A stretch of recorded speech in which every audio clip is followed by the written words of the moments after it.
Hijrah Nabi. Wa qur rabbi adkhilni mudkhala sidqin. Barulah Nabi hijrah.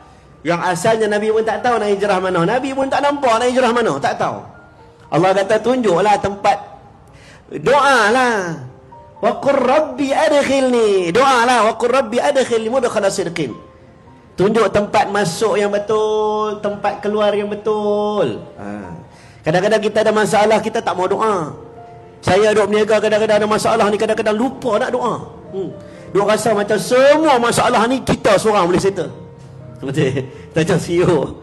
Kadang-kadang kita rasa anak buah ni, apa ni tak boleh kena aku ada juga. Lupa Allah ada. Doa. Doa Allah bagi nampak kat Nabi. Inni ra'aitu fil manam. Nabi nampak dalam mimpi bidhatin nakhlin. Nampak pokok kurma. Kalau nampak pokok kurma, biasa je lah. Orang Arab ni faham. Mekah ni dia bumi li'ila fi Quraish ila fi rihlat asyita wasat. Mekah ni bumi kering kontang. Mekah ni bumi orang berniaga. Tapi kalau nampak pokok kurma ni, orang dah tahu dah. Tu Madinah. Ya.